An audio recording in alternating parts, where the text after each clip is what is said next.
ไปดีนะเดี๋ยวเราบทลาวสนบทลาวไปเลยนี่เรามา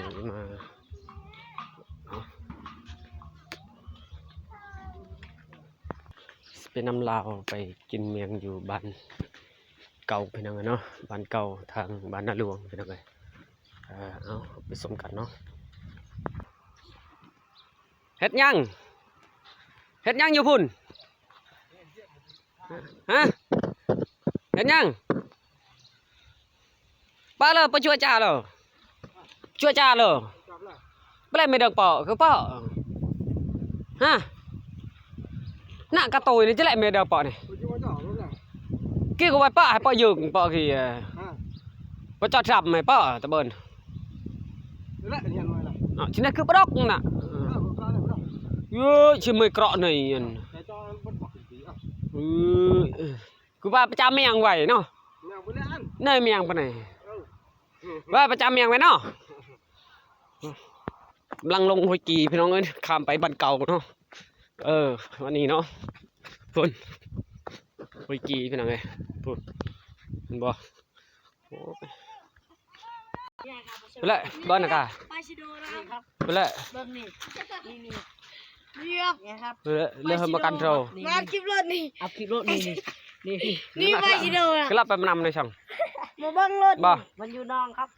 ก็รับไปมานำในช่องเอากองนี่มาเพื่อนมานำในช่องมันอยู่นำครับมันอยู่นำอานันกาเพื่อนครับเพื่อนแล้วแต่มันก็รับไปมานำในช่องอากาศมันแต่บุตรครับเลยเนาะมันไม่ค่อยตีนะครับพี่น้องสันบดลาวนี่เนาะเพิ่นกำลังสาปลาพี่น้องเอ้ยเพิ่นได้ปลาตัวนึงแต่ปลาน้อยเนาะปลาบ่ใหญ่ไก่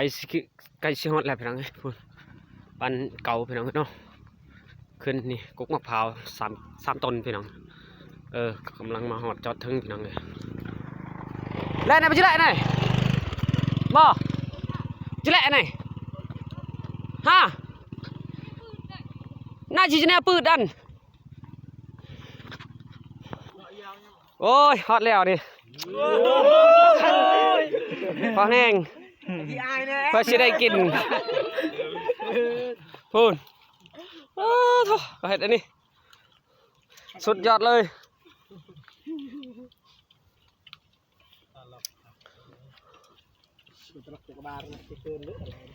มาละตาแรงเลยแล้วมันไปครบเจอ